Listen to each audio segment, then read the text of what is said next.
Saya akan mulai, saja untuk pertemuan kedua ini. Cuma sebelum saya mulai, kan kemarin ada tugas baca ya. Ada tugas baca. Tadi yang kohos siapa? Sandrina ya? Yang kelas A ya? Iya, Pak. Oke, Sandrina, ada yang kameranya off nggak? Tolong tunjukin ke saya. Tolong biar juga Oke. ada nggak yang kameranya off? eh ada Fatin Romiza, Pak. Tadi izin ke sedang di toilet, Pak. Jangan kalau itu. Ada yang kameranya off lagi nggak? Adam, Pak. Adam, Bramdika, Lutfiah. Silakan kamu pilih. Suruh siapa yang mau pilih? Silakan. Mau saya tanya soalnya.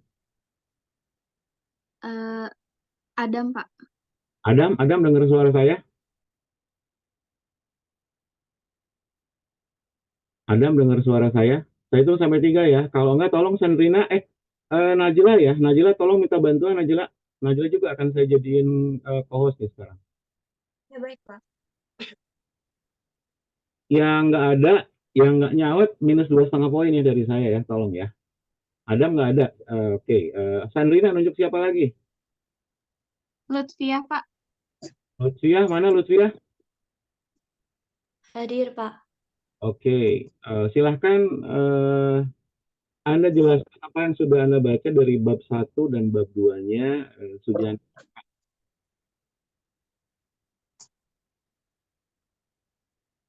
satu, dua. Statistika adalah eh, kumpulan yang berisikan data. Statistik, data, dan jika statistik itu kumpulan data, bisa berbentuk diagram dan tabel. Kamu kenapa nggak akan saya apa-apain, ngomongnya yang tenang dong. Gugup sedikit, Pak. Ya silakan terusin, masa cuma segitu kan, banyak itu ada statistika, hubungan ilmu statistika dengan ilmu lainnya, jenis data kan banyak itu. Oke, sekarang udah kamu selamat lah, nggak bisa ngomong lah. Kelas B siapa tadi jadi co-host? Saya, Pak, tadi. Yunita, Yunita kamu mau nunjuk siapa? Yang kameranya off, silakan.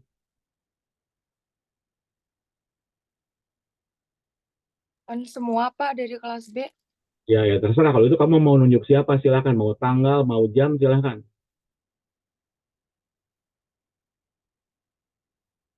Kalau nggak kamu saya tunjuk nih, saya kurangi kamu. Satu. Silvi, Pak. Silvi mana Silvi? Silvi raise hand, silakan.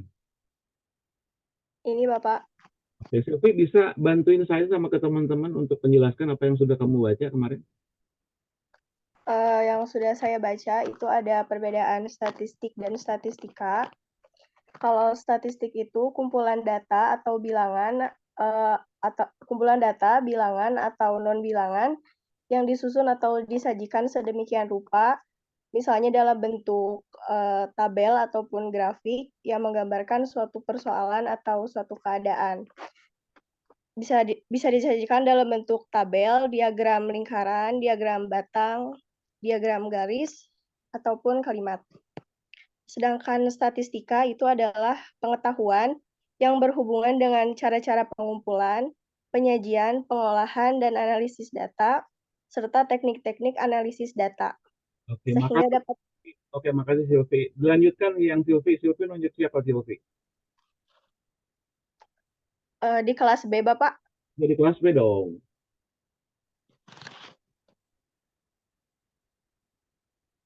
Uh, Rafa. Rafa mana Rafa? Rafa mana Rafa?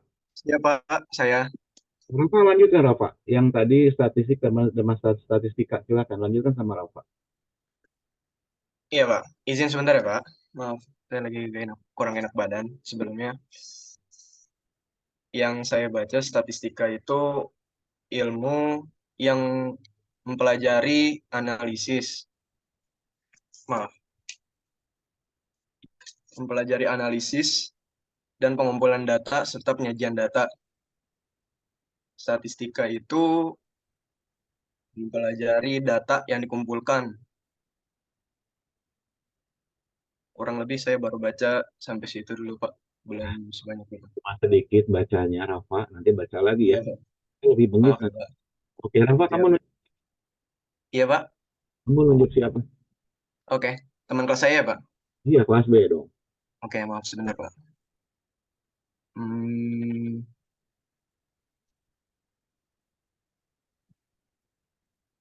Uswatun, Pak. Uswatun, mana Uswatun? Raise hand. Saya, Pak. Saya, Pak. Nah, Uswatun tolong tambahkan. Nggak perlu menjelaskan lagi definisi statistik dengan statistika ya. Ke jenis data tolong jelasin. Oke, sebentar, Pak.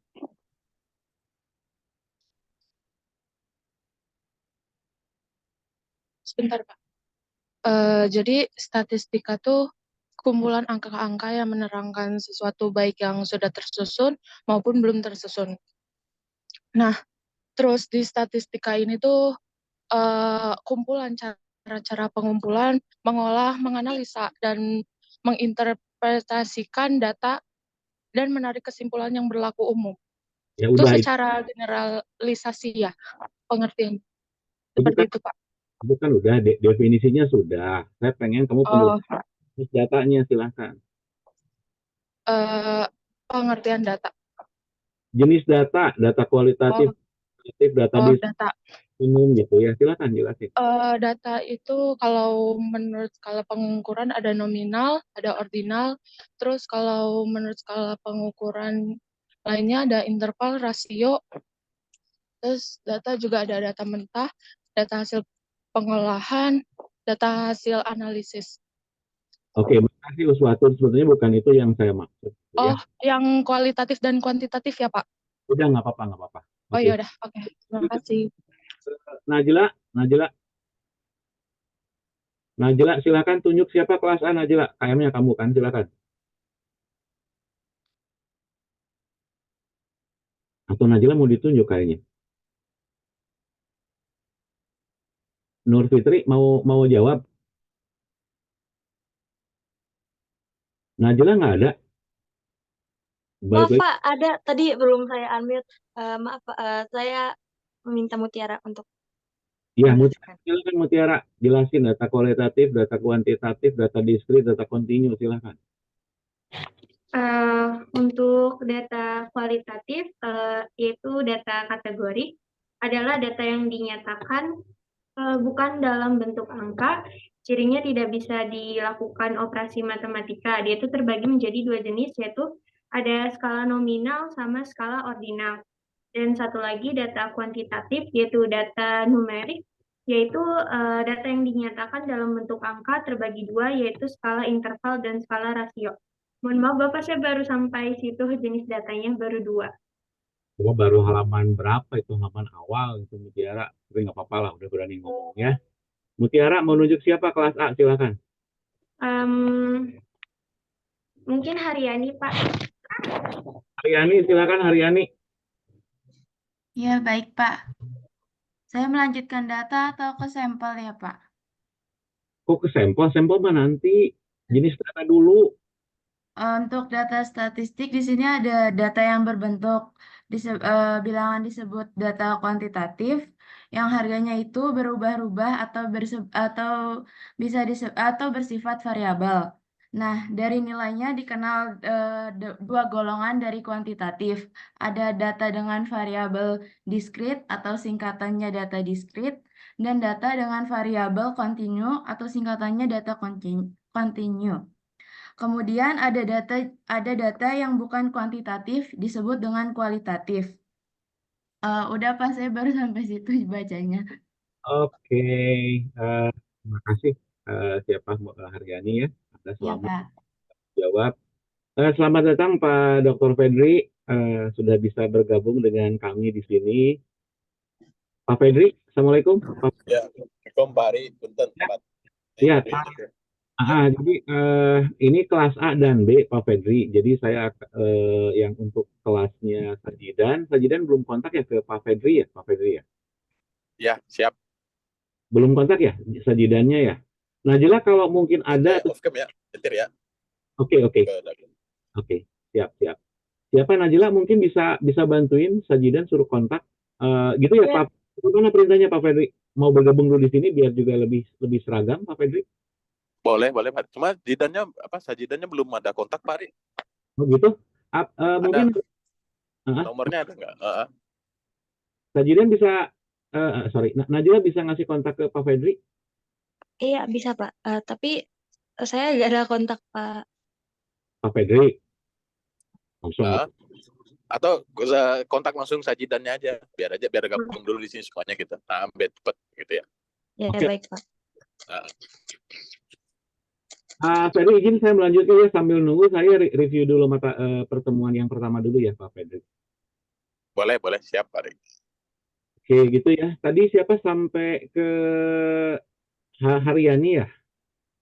Haryani sekarang tunjuk siapa Haryani? Mungkin Nasroh, Pak. Asroh silahkan. Baik, Bapak melanjutkan dari yang Haryani. Selain ada data kuantitatif yang sering disebut data kualitatif, ada juga data intern dan data extern. Good. Apalagi? Lalu data extern ini dibagi menjadi data extern primer atau disingkat data primer dan data extern sekunder atau disingkat data sekunder. Jika data itu dikeluarkan dan dikumpulkan oleh badan yang sama, maka didapatkan data extern primer. Dalam hal lainnya merupakan data sekunder. Data yang baru dikumpulkan dan belum pernah mengalami pengolahan apapun dikenal dengan nama data mentah. Satu hal yang harus diperhatikan itu adalah dari manapun diperolehkannya, data yang sahih dan kebenarannya dapat diandalkan. Setelah itu masuk ke populasi dan sampel, Pak. Oke. Nasroh bisa tunjuk kelas B sekarang siapa? Silakan. Kelas B, sebentar ya Bapak. Yang kameranya off aja. Tapi jangan saya sama Pak Fedri ya. Saya juga off sama Pak Fedri soalnya. Iya Bapak, sebentar saya cari yang off. Kalau nggak ada terserah, tapi asal kelas B. Itu ada Rizky Gilan tadi Pak. Tapi udah on kameranya. Sekarang serah kamu tunjuk kelas B siapa. Asal jangan co-host yang Bapak maaf interupsi. Sajidan bilang katanya hari ini sekarang sedang ada kelas Pak. oh sedang ada kelas. Ya sudah nanti Pak Fedri nanti izin saya kasih rekamannya aja ya Pak Fedri ya untuk kelas D ya Pak Boleh. Fedri. Boleh recordnya nanti dia sinkroniskan Pak, biar mereka juga bisa menyimakkan yang hari ini gitu. Siap. Mangga Pak Ferry bila ada kesibukan lain atau mau di sini alhamdulillah kalau ada pimpinan mimpin sidang di Pak nanti saya join lagi Pak, saya masih di jalan. Pak nanti saya join lagi biar udah nyampe. Ya, Pak. Siap. Makasih Pak Ferry. Nuhun. Lancar. Pak. Nuhun Pak. Oke. Kita lanjut saja berarti kita akan lanjutkan tadi siapa tadi teh? Menunjuk siapa tadi teh? Sabian aja Bapak. Oh, Sabian mana Sabian? Sabian mau ngomong atau mau saya tanya? Nggak ada. Sabian, oke. Sabian kurangi 2,5 poin ya. Kasih tahu ke KM kelas B-nya ya. Dicatat ya. Karena kalaupun enggak kan ada di recordnya di saya di sini. Oke. Dan cukup dulu ya reviewnya ya. Bapak saya mau bicara Pak. Tadi susah dipencet. Oh ya sok atau silakan Sabian. Untung nggak jadi kamu dikurangi. Sok silakan. Sebentar. Ya.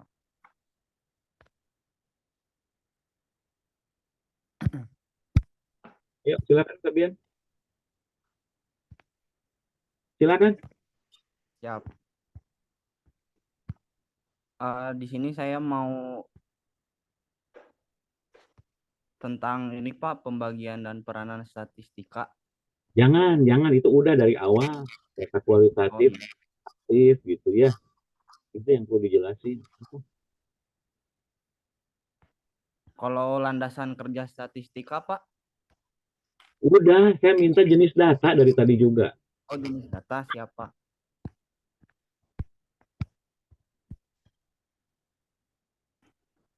Baik Pak, untuk jenis data, yang pertama ada data kuantitatif, yang merupakan data yang dapat dinyatakan dengan bilangan atau angka.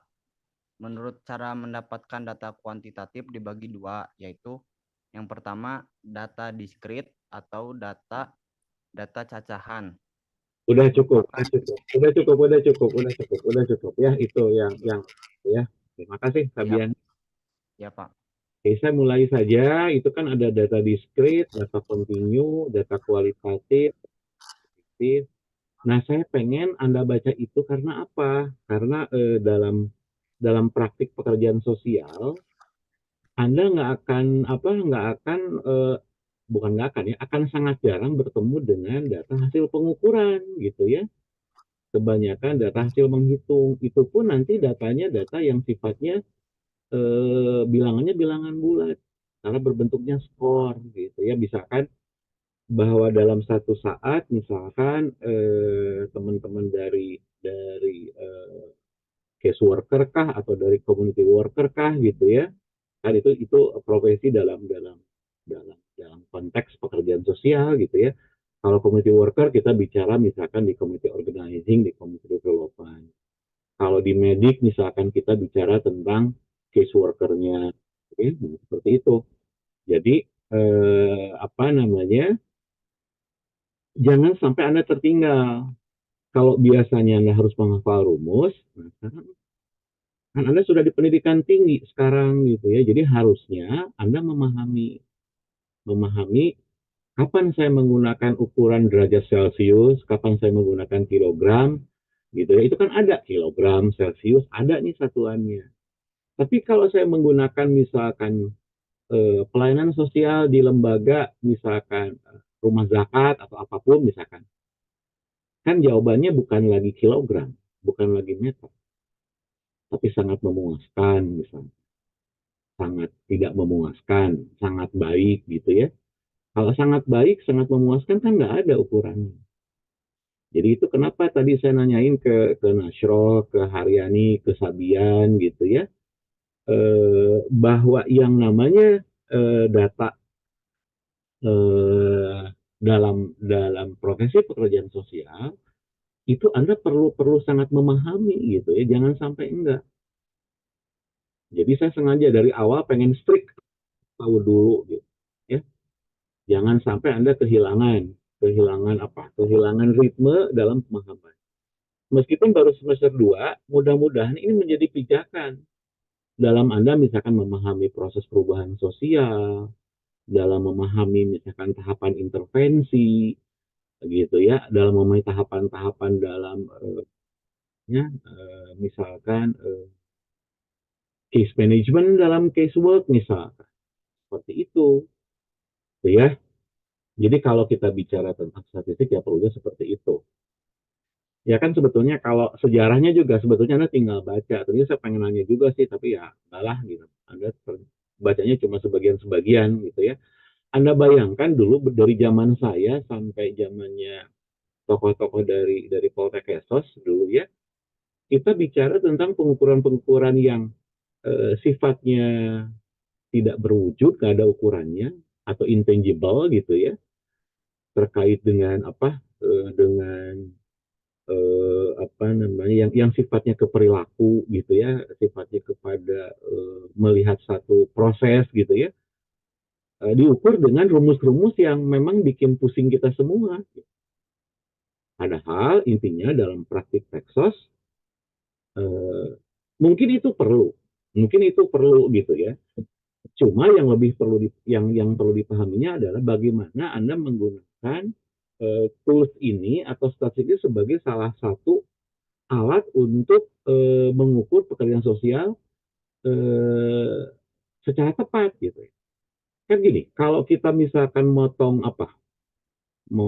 Nasro ini semuanya, kalau saya time off saya nanti tanya lagi ya. Kalau misalkan kita motong apel misalkan, kalau kita motong apel kan bisa aja kan kita pakai cutter ya. Betul nggak Haryani? Ya nggak? Bisa juga kan kita potong pakai kampak gitu. Tapi yang paling tepat kita menggunakan pisau. Gitu ya. Jadi itu yang perlu dipahami oleh teman-teman. Ya. Kalau ini sejarah Ada di bukunya Sujana, tapi Anda nggak ungkapkan itu sedikit, cuma yang ini itu apa itu Pak, data kumpulan angka baru ke sampel, ukuran sampel gitu ya. Nah, silakan Anda baca lagi karena minggu depan kita sudah mulai kepada yang namanya statistika deskriptifnya. Sudah mulai ke angka-angkanya. Ya cuma tadi pemahaman, bukan tahu ya, tapi paham apa itu data, jenis datanya harus paham dari sekarang. Nggak boleh nggak gitu ya, biar juga lebih jelas. Ini terkait dengan statistik dan statistika, apa bedanya gitu ya, dan apa namanya terkait dengan konsep-konsep yang perlu Anda pahami. Ya, bentar ini rame. Saya akan mute dulu HP saya karena memang ada kegiatannya lumayan banyak bentrok nih hari ini. Ya, jadi ini, jadi Anda silahkan. Yang paling gampang Anda pahami definisi statistika itu apa, definisi statistik itu apa. Yang paling gampang Anda pahami yang. Tapi yang jelas kalau kita bicara statistik, kita bicara tentang bagaimana cara kita mengumpulkan, bagaimana cara kita mengolah, bagaimana cara kita menyajikan. Nah, dalam menyajikan itu kan Anda suka lihat nih, bahkan di papan-papan pengumuman misalkan, apa nilai A itu A plus itu 80 sampai 100 atau gitu ya, ada kan ya, pernah lihat ya nilainya itu ya, atau IPK misal, IPK dapat A itu kalau misalkan nilainya ada di selang antara misalkan tadi misalkan B itu 68 sampai 79 misalkan. Nah, jadi A itu nanti A itu kan hanya atributnya, hanya simbolnya gitu. Tapi angkanya ada di 68, 79, 56, 67, nah kayak gitu sebetulnya ya. Jadi itu yang kenapa juga saya tadi agak strict ke Anda pengen nanya, ya karena tadi jangan asal baca, asal tahu, pahami ya. Karena akan sulit nanti bagi Anda, bagi pekerja sosial, kalau Anda akan hanya bahwa ini hanya lulus doang gitu statistik. Artinya soft skill Anda nggak terbangun, kan sayang. Nah, Pak, itu kan susah, Pak. Biarin aja, Pak. Semakin susah kan berarti daya kompetitif Anda dengan profesi peksos yang diadakan oleh pendidikan tinggi yang lain kan, Anda punya soft skill yang lebih dibandingkan dengan. Coba misalkan, Najla misalkan nanya, kalau teman-teman misalkan di Jember misalkan atau di Poltek Esos mana gitu, Anda belajar apa sih statistik? Oh, belajar tentang ini Pak, tentang mean, median, modus, tahu standar deviasi, sajian data, udah hanya seperti itu. Tapi tanpa tahu alasannya, tanpa tahu juga penggunaannya kapan dan di mana, itu juga akan sangat percuma. Makanya akan sangat banyak dilupakan kalau mata kuliah seperti ini. Padahal itu akan lebih mempermudah Anda dalam penulisan tugas akhir misalkan, dalam apa namanya menyusun misalkan, gitu ya, menyusun tugas akhir misalkan. Contohnya gini, tadi Sabia atau siapapun di beberapa teman-teman mengatakan, Pak, statistika itu ilmu yang proses mengumpulkan. Dikumpulkannya gimana? Dimasukin pas atau gimana? Kan kita nggak tahu. Gimana cara ngumpulinnya? Terus kalau udah terkumpul, mau diapain? Definisinya kan mengumpulkan gitu ya, mereduksi, kemudian mengolah, menganalisis. Gimana coba cara mengumpulinnya? Nah, asal usulnya adalah sebetulnya itu dari sini. Dari bagaimana cara kita memahami data. Yang nantinya kita akan kita konversikan ke dalam yang namanya instrumen penelitian. Kalau Anda misalkan nanti disuruh bantu oleh disuruh bantu gitu ya, apa namanya, buat misalkan tolong teliti tentang program PKH misalkan di kecamatan ini misalkan. Anda kan bawa tuh lembar gitu ya, beberapa lembar, isinya kan pertanyaan nih, kalau nggak yang harus diisi gitu ya. Itu jenis data itu munculnya dari sana. Nah, gimana cara memahami dari sekarang gitu? Pada saat Anda belajar statistika dengan saya, sekarang nanti dilanjutkan dengan metode kuantitatifnya, gitu ya. Jadi hanya definisi bagaimana cara mengumpulkan. Emang gimana cara ngumpulin data untuk isu pekerjaan sosial? Oh gampang Pak, kan ada observasi gitu, gitu ya. Atau pakai pertanyaan. Ya terus gimana? Diapakan gitu data tadi? Kalau sudah tahu deskripsinya, apa bisa dibuat kesimpulan? Apa bisa diambil keputusan? Kan nggak bisa, gitu ya. Jadi jangan takut dengan saya tentang rumus. Yang perlu Anda waspadai adalah kalau saya nanya, kenapa Anda pakai itu? Jadi kalau saya bukan bicara tentang what dan how, tapi lebih condong ke dalam yang why-nya kalau saya nanya ke Anda. Itu ya. Oke, sampai situ ada yang ingin Anda tanyakan atau raise hand, silahkan. Siapapun, bebas. Boleh saya lanjut? A dan B? Atau gimana nih? Iya, boleh dilanjut, Pak. Oke ya. Itu ya. Nanti untuk daftar hadirnya, saya akan juga tampilkan share screen setelah ini selesai. Jadi yang live nggak usah di-add lagi, udah biarin aja. Ya. Kecuali yang sudah masuk tadi mau masuk lagi, kalau kira-kira memang terlempar ya masukin gitu ya. Untuk para co-host ya jangan kayak tadi ya, kalau nggak sesuai ya jangan di admit. Oke, ini nih contohnya ya seperti ini, bahwa kita memahami, menganalisis. Saya simpan di bagian yang awal, jadi Anda paham dulu gitu.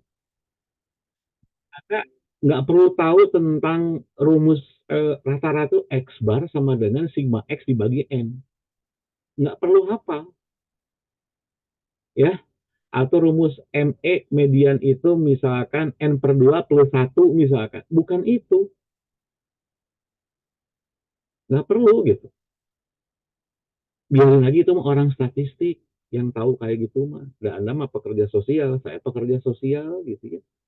Jadi kita tinggal pakai aja. Cuma pakai pun harus tahu alasan. Sampai sebatas mana. Because we are not the statistician gitu ya. We just a social worker. Gitu ya. Bukan ahli statistik. Tapi Anda harus tahu. Jangan sampai misalkan, apa gampang nanti tugas akhir kalau kuantitas itu saya bilang aja ke bengkel statistik. Misal. Banyak yang kayak gitu kan, banyak bengkel statistik menawarkan jasa untuk mengolah data segala macam. Anda cuma, oh iya, bayar aja misalkan. Tapi tanpa tahu, Anda nanti bodoh-bodohin dong kalau kayak gitu kan sayang. Gitu ya. Ini ya, jadi beberapa saya tidak akan tidak akan breakdown satu persatu dari sini. Anda silakan baca saja. Kalau ada yang ditanyakan silahkan, misalkan apa tentang menggambarkan keadaan objek atau faktor-faktor misalkan. Karena kemarin saya sudah bilang bahwa statistik itu kita bagi untuk jenisnya ada 3 misalkan. Penggunaannya nanti dalam kuantitatif untuk mendeskripsikan gitu ya, mendeskripsikan angka-angka, yaitu namanya statistika deskriptif. Yang kedua itu statistika inferensial gitu ya. Nanti kita lihat seperti apanya ya. Ini tadi saya sudah singgung ke Anda. Ya, nilainya 80 sampai 100 itu baik. Kualitatifnya, atributnya itu baik. Tapi angkanya itu ada di antara 80 sampai 100. Gitu ya. Atau misalkan 80 sampai 100 itu nanti ada nilainya 80 sampai 100. Tapi pemahaman Anda karena ukurannya ini tidak punya metrik atau non metrik, nggak ada ukuran. Jadi Anda pekerja sosial biasanya mengkonversikan bahwa 80 sampai 100 itu misalkan sangat memuaskan. Atau 80 sampai 100 itu A. Artinya apa? Yang nilainya A, yang nilainya sangat memuaskan, yang nilainya sangat memadai, itu berada di antara angka kuantitatifnya 80 sampai 100. Di kualitatifnya baik, sangat memuaskan, kayak gitu. Jadi ada proses konversi dari data yang sifatnya sangat-sangat kualitatif, Anda konversikan Tapi tentunya proses konversi ini memerlukan alat, pemahaman cara menggunakan alat ini, ya adanya di sini. Gitu ya, jadi itu sebetulnya yang ingin saya dan Pak Fedri ungkapkan ke Anda. Jadi saya bukan orang yang asal, oh iya Anda sudah baca bab 1, bab 2, apalagi rumus sudah selesai. Enggak. Tanggung jawab Anda sebagai mahasiswa di pendidikan tinggi, apalagi pekerja sosial gitu ya harus tahu. Kalau ditanya, Pak, Bapak itu kan misalkan nanya Anda ke saya, Bapak kan S2-nya bukan dari Peksos, tapi dari manajemen gitu. Atau misalkan S1-nya juga Bapak kan ekonomi, kok bisa di Peksos? Iya, karena saya berpijak kepada bahwa saya pekerja sosial yang memahami atau yang tahu tentang statistik, yang tahu tentang ekonomi, yang tahu tentang I'm so proud become a social work gitu, social worker. Jadi saya bangga jadi pekerja sosial dan saya ingin Anda juga seperti itu. Ya, nggak salah Anda pilih di Poltek Sos untuk mengasah keterampilan Anda untuk membangun masa depan.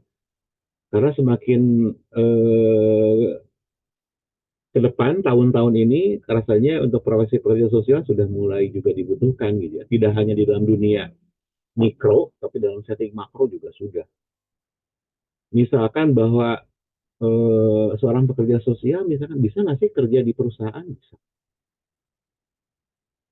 Misalkan contohnya misalkan kemarin beberapa dari kami itu kerjasama nih dengan misalkan Freeport, dengan Bukit Asam gitu ya, dengan perusahaan-perusahaan tambang gitu ya, untuk melihat tentang bagaimana cara mengukur ya, mengukur keberhasilan program pemberdayaan masyarakat.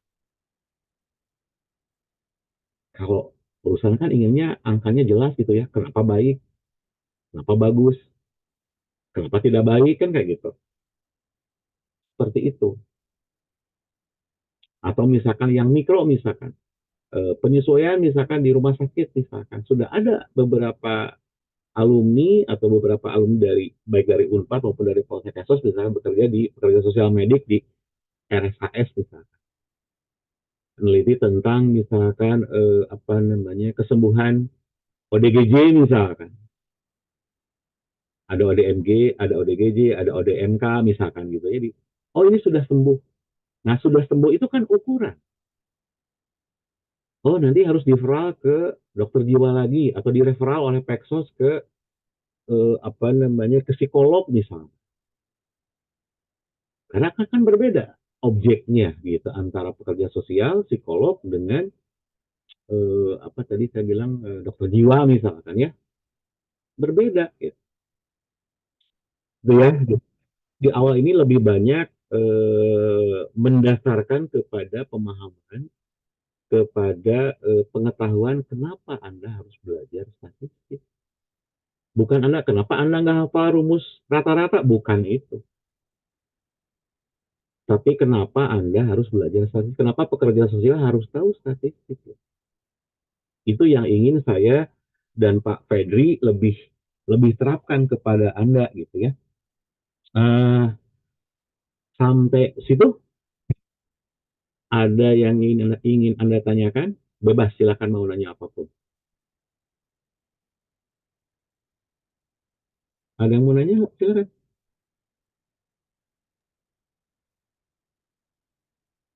Masih bisa diikuti.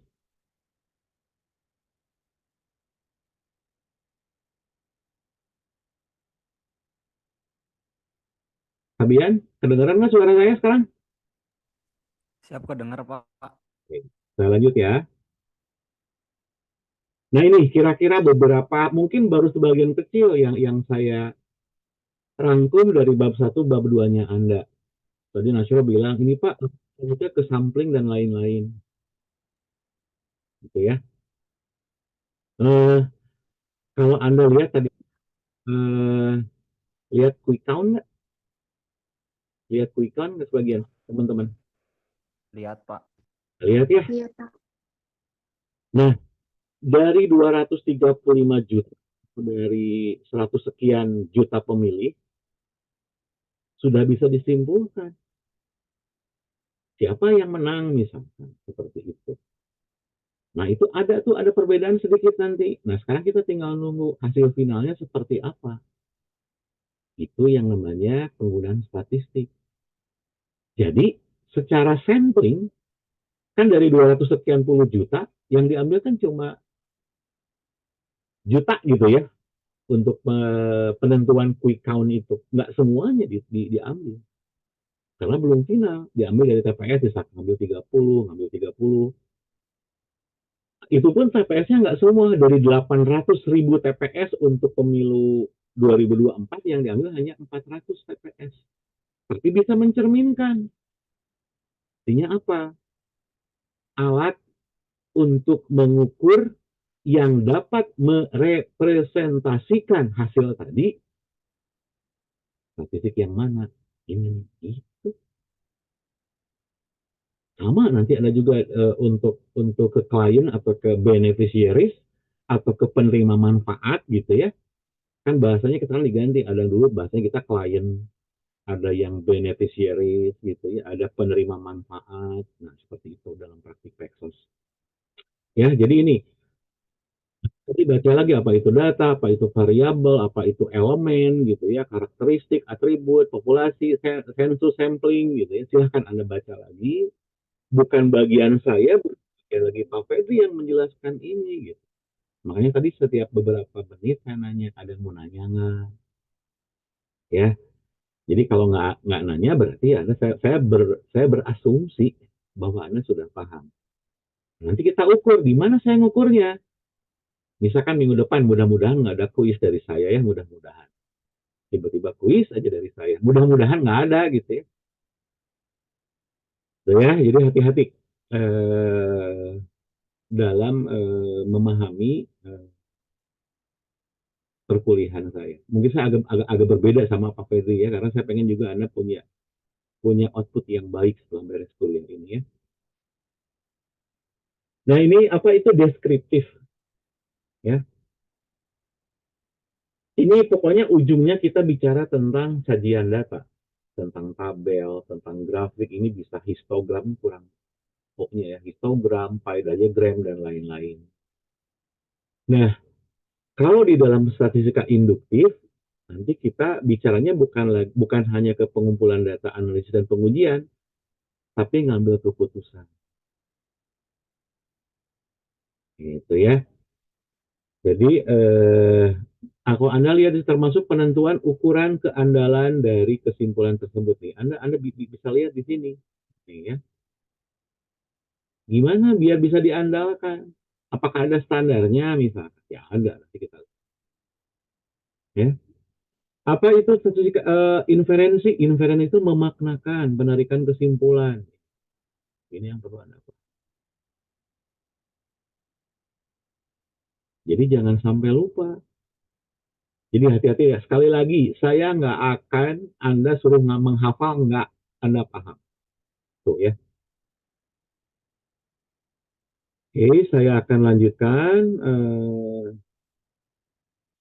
Ini sama seperti barusan, bahwa deskriptif atau namanya statistika deduktif gitu ya. Ini bagaimana cara kita memberikan makna. Cara membuat tabel, cara membuat distribusi frekuensi, nah tentunya nanti ada latihannya.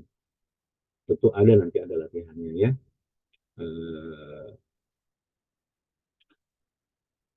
Contohnya misalkan di sini di pendidikan matematika semester 2A misal. Nilainya rata-rata 65, standar deviasinya 15. Apa artinya? Ada yang tahu nggak? Yang tahu saya tambahin. Saya colekkan 2,5 poin. Silahkan. Ada yang mau? Ada yang mau nggak? Artinya apa? Silahkan. Saya pengen tahu yang sudah baca. Saya kasih 2,5 poin. Nggak mau? Aku pengennya dikurangi kayaknya ya kalian mah ya. Nggak mau ditambahin ya. Ini kan belum nih, belum ke materi. Silahkan. Ada yang mau nggak ditambahin? Jadi nanti bisa celengan, kalau nggak ada ya sudah. Saya hitung sampai 3 ya, kalau nggak ada ya sudah. Saya akan jelaskan. 1, 2, 3. Oh, nggak mau poin ya sudah. Ini artinya gini, nilai rata-rata 65 dengan standar deviasi 15. Artinya apa? Kita tambahkan rata-rata itu kebanyakan nilai, banyaknya nilai mahasiswa 1A 1B itu di 65.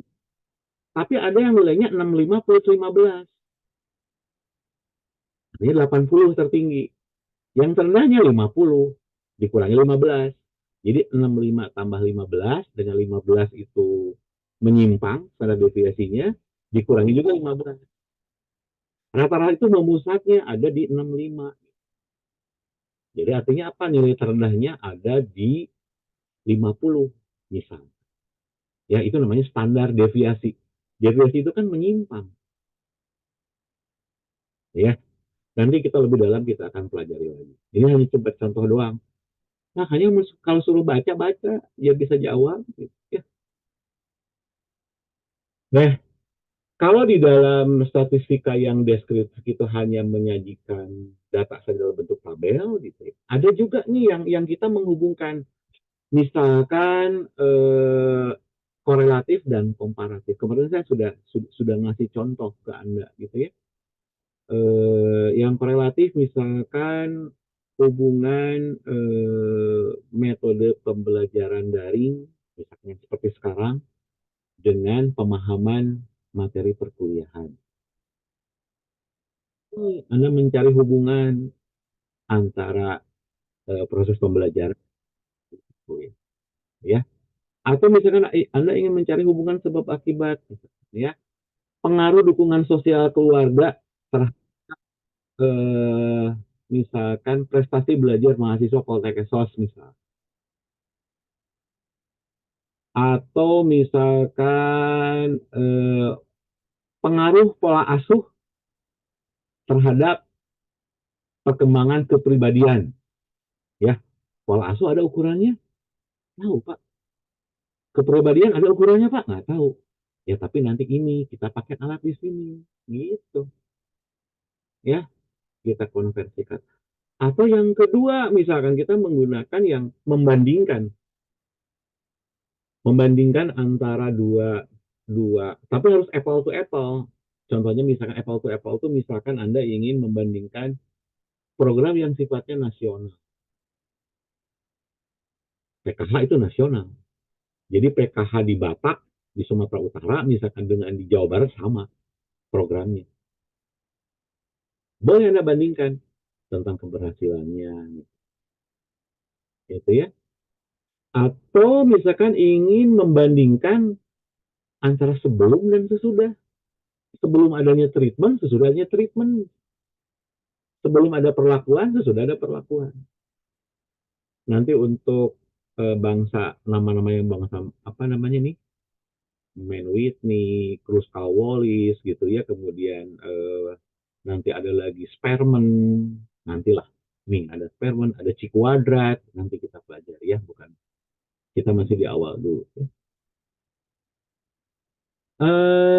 Mana tadi sampai, nah ini yang ingin saya garis bawahi di sini adalah kenapa disebut parametrik, karena tadi ada ukurannya,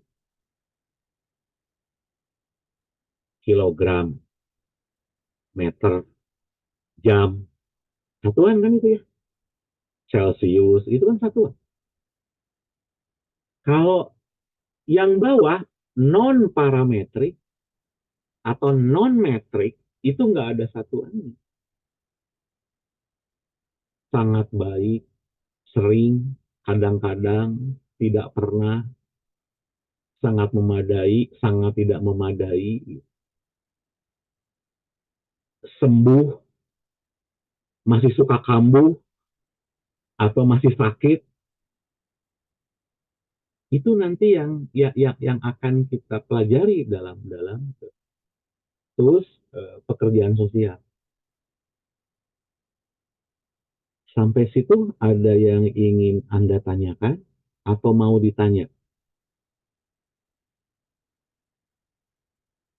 Saya akan nyuruh host yang suruh nanya kalau gitu nanti.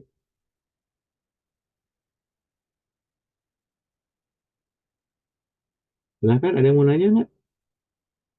Alfansa, Dion, kenapa kamu kesiangan tadi? Bangunnya kesiangan ya? Iya, Pak. Nanti jangan lagi ya. Oke, Bangkit kok kameranya off, Skolastika, kemudian siapa nih? Rizky gitu. Nanti kameranya on dong biar kelihatan. Oke ya, nggak ada yang mau nanya? Atau saya lanjut dulu nih? Nggak jadi lanjut, nggak ada yang jawab juga. Lanjut dulu, Pak. Sandrina, Boleh, Pak. buru-buru lanjut aja, Cahya buru-buru lanjut aja, bisa ditanya gitu. Ya. Nah ini, tadi kan ada yang bilang data yang pengumpulan data diolah dan tidak diolah dulu, misalkan disusun gitu ya. Namanya array data array gitu kalau dalam bahasa kita. Nah, sertifikat deskriptif itu biasanya tadi berujung kepada sajian data. Kalau datanya kita ngambil dari populasi semuanya, gitu ya, tidak gitu ya jawabannya. Sampel tidak sampel. Berarti kita menggunakan populasi. Tapi kalau menggunakan sampel, kita menggunakan yang ini. Ini mah kalau ini hanya alur sederhana dari cara kita melakukan langkah-langkah dalam statistik gitu ya, atau hubungan deskriptif dengan inferensial. Kita bicara statistika deskriptif ada di sini, inferensialnya ada di sini. Gitu ya. Jadi ini hanya proses modeling atau proses simplifikasi atau proses penyederhanaan cara berpikir. Mungkin di sininya kita banyak belajar rumus-rumus. Di sini kita banyak nanti kan tahu rumus-rumus. Tapi nggak sekarang. Ini kan hanya langkah-langkah umumnya seperti itu. Saya lanjutkan saja. Saya lanjutkan saja ke oh iya, kalau tadi kan kita bicara statistika deskriptif itu statistika yang sifatnya deduktif. Nah, kalau statistika yang inferensial itu lebih kepada induktif. Ya, itu bedanya antara apa namanya statistika deskriptif dengan statistika inferensial. Ya.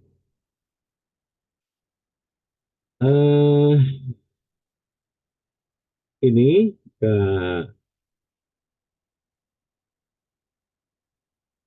nanti tolong Anda jangan sampai lupa ya bahwa di dalam pertemuan awal sampai UTS kan kita lebih banyak belajar yang di sini. Kita banyak belajar di sini, nanti setelah UTS kita belajar di sini. Ya. Jadi yang ukurannya laki-laki dan perempuan, yang hobi menggunakan kerudungnya macam-macam, misalnya merah, kuning, hijau, biru. Pak, itu skala apa, Pak? Oh, nominal dong. Kan misalkan nasional beda lagi, misalkan saya lebih suka warna hitam, Pak, dibandingkan dengan misalkan yang Silvi misalkan. Saya lebih suka yang warna cerah, Pak. Itu juga ukuran sebetulnya. Jadi apapun bisa kita kuantifikasi gitu ya untuk melihat bagaimana kita memaknakan dari fenomena yang kita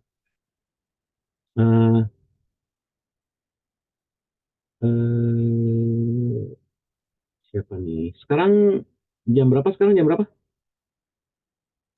8:30 lebih 8 Pak. 9 lebih 8 008 ada nggak kelas A?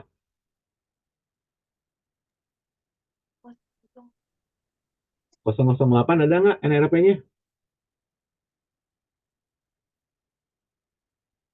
Oke, kalau gitu saya minta ke Sandrina, menunjuk siapa Sandrina? Saya mau nanya. Iya, baik, Pak. Sebentar, Pak.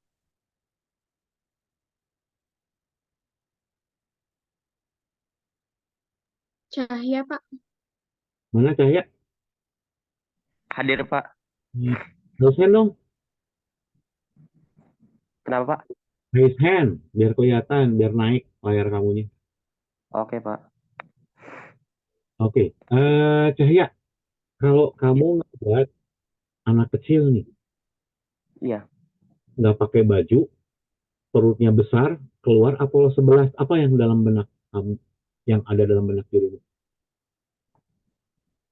Eh, ingin menolong, Pak. Kasih baju. Menyimpulkan itu tuh apa? Kenapa harus ditolong gitu?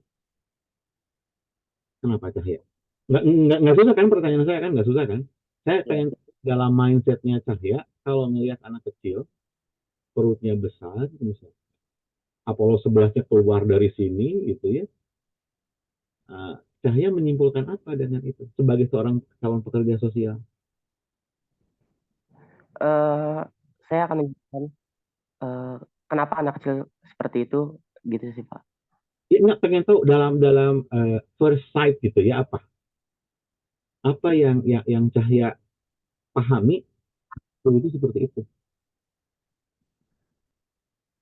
Eh, kasihan sih, Pak, mungkin. Kasihan? Iya. Kenapa kasihan?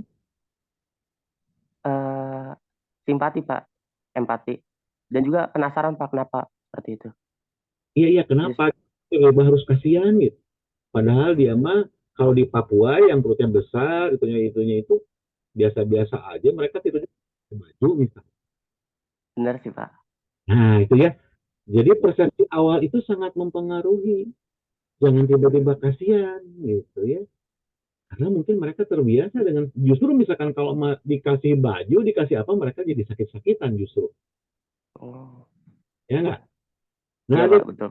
lagi kemarin misalkan ada masyarakat, saya lupa di Kepulauan Riau atau seperti apa, mereka masyarakat pantai. Jadi kalau ada badai misalkan ya, rumahnya dari bambu semua, anginnya besar gitu ya. Kemudian ada penelitian, tolong dari ilmu sosial, tolong teliti dari Kim Praswil ada penelitian. Ya kita buat perumahan untuk mereka, rumah sangat sederhana misalkan. Yang tadi suku itu tinggal di laut, gitu, di pesisir laut, gitu, dipindahkan. Malah lebih banyak yang sakit justru. Jadi belum tentu intervensi yang dilakukan oleh seseorang itu bisa juga bermanfaat untuk penerimanya. Jadi bagaimana cara kita menerimanya tadi kita pahami secara utuh. Jangan, oh kasihan Pak, gitu ya. Atau misalkan, berempati Pak, itu seharusnya kalau pekerja sosial seperti itu. Ya tapi nggak apa-apa, itu kan sebenarnya memang mindsetnya Cahya seperti apa di awalnya ya. Nah saya ingin menunjukkan kepada Anda tentang ilustrasi cerita seperti barusan gitu. Bahwa apa yang kita berikan belum tentu juga tepat kalau kita tidak memahami secara mendalam isu tersebut. Artinya apa sih yang harus dilakukan oleh pekerja sosial agar kita paham terhadap isu tersebut? Ada yang tahu nggak? Silakan raise hand, ada yang mau jawab nggak? Bagaimana cara kita melakukan agar kita paham terhadap isu tertentu? Ada yang mau jawab nggak? Raise hand, saya kasih poin lagi deh. Sok, silakan. Ada yang mau nggak? Najila, apa Najila? Yang harus pekerja sosial lakukan untuk bisa memahami situasi, yang pasti kan dianalisis dulu ya Pak. Nah, depannya sudah A. Namanya apa tuh di Peksos? Assessment. Nah, di assessment dulu ya. Kamu dapat 2,5 poin dari saya, Najila. Simpan ya. Makasih Pak. Di assessment dulu gitu, baru kita tentukan. Senangnya si Najila. Ini dikurangi dulu, ikut saya 10 gram. Jangan Pak. Di assessment dulu. Ya, jadi apapun pekerja sosial jangan ya jangan. Assessment dulu. Gali masalahnya, gali potensinya, cari alasannya. Yang paling gampang bikin assessment adalah misalkan 5W 1H gitu. 5W in 1H misalkan. Kan selesai kayak gitu. Assessment dulu. Dari assessment keluarlah instrumen. Keluarlah nanti bagaimana cara mengumpulkan data. Itu pakailah statistiknya. Gitu ya. Sebetulnya arahnya ke sana nanti arahnya. Nah, kalau di Pexos sebetulnya ini kan ini sangat bermanfaat untuk memahami bagaimana cara kita membaca gitu ya, terkait juga dengan data dan informasi.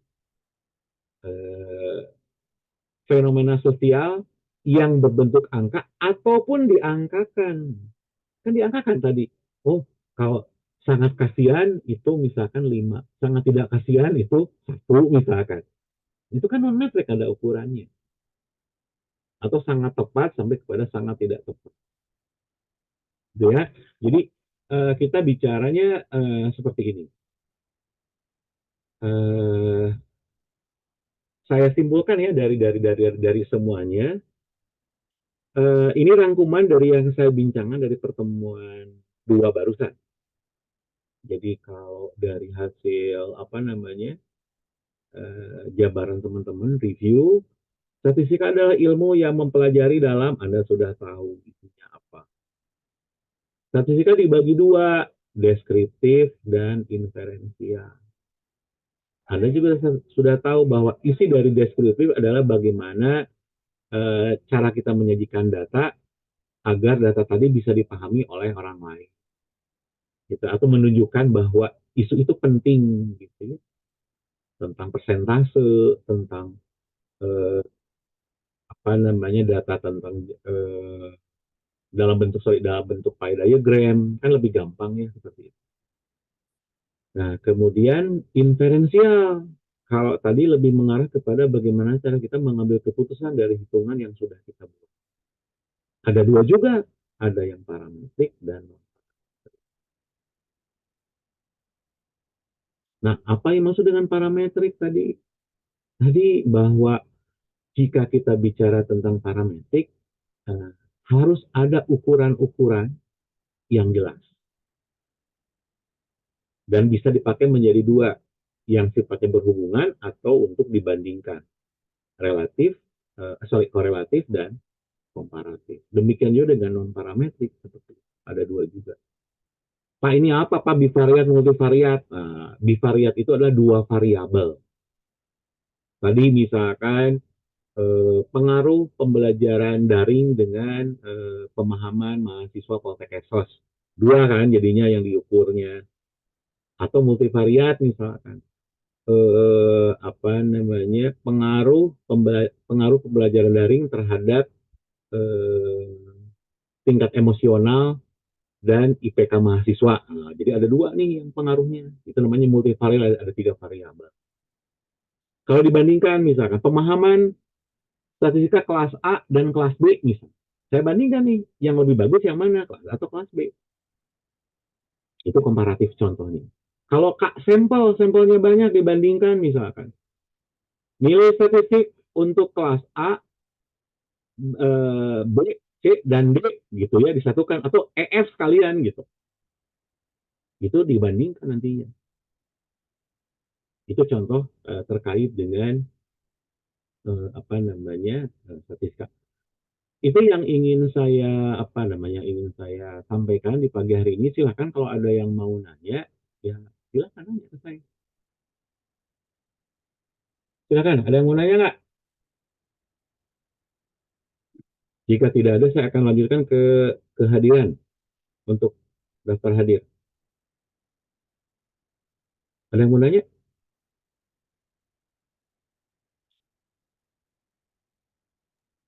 Izin bertanya, Pak. Bagus, Najla, silakan nanya apa? Siapa? Najla atau Sandrina barusan? Saya, Pak. Oh, silakan, Sandrina. Baik, Pak, di sini saya izin bertanya. Saya penasaran ya, Pak. Seberapa besar sih atau seberapa penting statistika dalam kegiatan atau data sosial gitu, Pak? Atau dari seluruh kegiatan profesi pekerja sosial ini, apakah selalu membutuhkan statistika atau bagaimana, Pak? Terima kasih, Pak. Bagus, keren pertanyaan. Pak, apakah seberapa penting sih statistika untuk dalam praktik pekerjaan sosial? Ya, ini. Kalau misalkan dalam proses satu intervensi ingin menggambarkan apa saja yang perlu dibantu, Sandrina tahu nggak apa singkatannya PPKS? Maaf Pak, PPKS. Nggak tahu nggak? Dulunya PMKS, sekarang jadi PPKS, tahu? Pemerlu pelayanan Enggak. kesejahteraan sosial. Kalau itu kan penyandang masalah kesejahteraan sosial, gitu ya. Nah, kalau ingin mencari tentang data PPKS itu ada 28 saya lupa. Sandrina bisa mendeskripsikan bahwa yang perlu dibantu itu 1, 2, 3. Nggak perlu statistik. Ya? Nah, tapi kalau Sandrina ingin melihat yang paling pas untuk bantuan sosial itu berapa sih yang paling pas? Apakah 300.000 atau 500.000? Kira-kira nggak kalau kayak gitu, Sandrina? Perlu Perlu? statistika Pak. Nah, jadi akan sangat bergantung nanti dari isu yang akan kalian teliti atau program yang akan dilakukan baik oleh Depsos maupun oleh peneliti. Ya, jadi kalau dikatakan perlu, kenapa ada bukunya, gitu ya? Kenapa juga harus ada dalam kurikulum Poltekkes? Ya karena memang perlu tadi untuk melihat bagaimana bahwa isu itu bisa diukur sehingga bisa diambil keputusan. Oh, bantuan sosialnya 300.000. Oh, bantuan sosialnya jangan pakai uang, lebih baik pakai beras misalkan. Nah, kan harus ada ukurannya. Gitu ya, Sandrina ya. Jadi kalau dia kan perlu tidak perlu, saya yakin perlu. Kenapa? Karena Bu Denti di semua perguruan tinggi Peksos yang ada Peksosnya gitu ya, statistika ini ada. Jangankan di Peksos, di ilmu politik juga dipelajari, Sandrina, apalagi di ilmu sosial yang membutuhkan tadi pengambilan keputusan. Gitu. Karena kebetulan saya juga membina di ilmu politik, di ilmu pemerintahan, urusan politik, belajar statistik gitu ya. Contohnya di mana? Kan tadi di quick count juga kan kita perlu tahu. Itu kan statistik juga dalam proses sampling. Contoh sederhananya seperti itu. Kalau di Peksos misalkan. Contoh lain di Peksos misalkan nanti kita belajar tentang, pernah dengar tentang ini enggak? Happiness Index enggak? Fatin, pernah dengar apa itu Happiness Index? Atau siapa tahu apa itu Happiness Index? Kenapa? Apa Najla? Indeks kebahagiaan jadi Indeks kebahagiaan. Indeks itu kan perbandingan. Diukur lagi. Ada indeks kebahagiaan kota. Saya pernah lihat indeks kebahagiaan kota di mana ya, di Jawa Timur. Ada lupa lagi, saya kasih contoh. Ya. Dan itu membandingkan angka dengan angka. Siapa yang buat? Depsos. Ya, itu contohnya kenapa juga penting.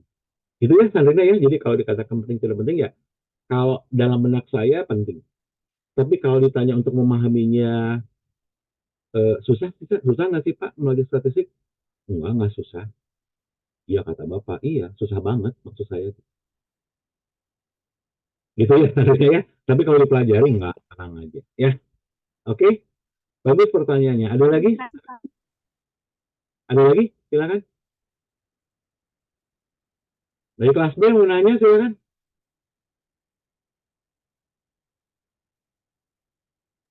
Halila silakan. Punten Pak, izin bertanya. Tadi kan di mana sih? Maaf Pak. Nah, di diagram yang Bapak bagikan tadi itu kan statistika terbagi menjadi dua, yaitu inferensial dan deskriptif. Tapi saya lihat yang di inferensial tuh anaknya banyak Pak. Yang deskriptif kenapa ya Pak nggak ada anaknya? Anaknya kan hanya, nama juga deskripsi, hanya menyajikan. Itu sebetulnya banyak banget, itu materi dari 1 sampai ke 7 itu materinya banyak banget. Tuh kan kaget Halila. Tenang aja, belum sampai ke penderitaan yang sesungguhnya Halila, nanti aja minggu depan kita coba ya. Pak, terima kasih Pak. Oke, tenang aja. Bagus, ada lagi silakan. Izin Pak, saya mau nanya Pak. Oh, silakan Sabian. Bagus. Gini Pak, kan tadi tuh ketika kalau misalkan Peksos mau mengintervensi, butuh data ya Pak ya, butuh data. Nah, kira-kira cara Peksos itu sendiri bisa mendapatkan data, apakah ada cara lain selain asesmen terlebih dahulu Pak? Assessment itu merupakan inti dari bagaimana Peksos memahami yang namanya beneficiaries atau klien. Apapun itu, mau ke nanti ke social mapping, mau nanti ke intervensi individu, harus tahu dulu. Seperti misalkan Sabian pengen nyari misalkan teman hidup misalkan, kamu lihat dulu kan dari fisiknya misalkan gitu ya. Oh sorry, tawa lagi. Itu kan, kenalan dulu, lebih dalam lagi. Kan assessment itu ya. Gitu ya. Jadi assessment itu dalam menafsir inti dari berbagai macam social intervention or social functioning in social work. Gitu ya, Sabian. Mudah-mudahan bisa dipahami. Siap. Clear? Ada lagi? Bagus, Sabian pertanyaannya. Silakan, ada lagi? Silakan, ada lagi kah?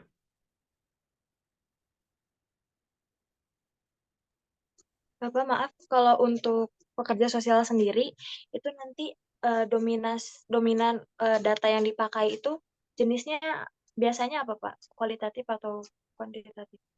Rasa dua-duanya dipakai dan akan ini nyambung ke pertanyaan Sandrina sebetulnya. Kalau data kualitatif, Najla hanya menggambar, hanya memotret misalkan. Najla melihat misalkan untuk kualitatif ya. Najla melihat apa namanya, melihat proses pemberian vitamin bagi anak-anak balita misalnya. Diceritakan kan? Menceritakan yang pertama dalam hasil assessment, saya melihat bahwa petugas membuat undangan, misalkan mengundang ibu-ibu, memberikan penyuluhan, selesai sampai situ, sampai akhirnya. Itu data kualitatif yang dipakai. Tapi kalau kuantitatif, masih misalkan di dalam data apa namanya pencegahan stunting misalkan kayak gitu. Berapa orangkah bayi yang perlu diberikan imunisasi? Kan perlu angka. Berapa jumlah ibu yang akan melahirkan? Berapa pasangan usia subur terkait dengan pencegahan stunting agar 2035 Indonesia bebas stunting? Perlu angka nggak kalau gitu, Najla? Nah, kayak gitu. Jadi akan sangat bergantung kalau yang pertama hanya menggambarkan proses bagaimana pemberian vitamin dalam pencegahan stunting, tapi kalau yang deskriptifnya, yang kuantitatifnya tadi yang pakai angka. Dari angka tadi, kita kan bisa membuat, oh seharusnya kalau misalkan yang nerima programnya, anak bayinya misalkan banyak sekali misalkan. Banyak sekali itu misalkan dari 100 apa namanya ibu-ibu misalkan 60 orang itu punya bayi misalkan. Artinya apa? Harus ada program yang terkait dengan itu. Keputusannya kan kuantitatif, statistik. Oke, Najwa. Saya pakai contoh yang gampang dulu. Kalau ujiannya pasti susah dari saya. Ya baik, terima kasih Pak. Oke, ada lagi silakan. Bagus pertanyaannya, bagus-bagus nih. Silakan, ada lagi. Saya tidak akan membatasi pertanyaan kalau ke Anda. Saya lebih senang kalau kalian nanya ke saya. Silakan, ada lagi nggak? Saya izin tutup dulu sebentar ya. Saya mau buka absen dulu ya. Kami buka absen ya. Baik Pak.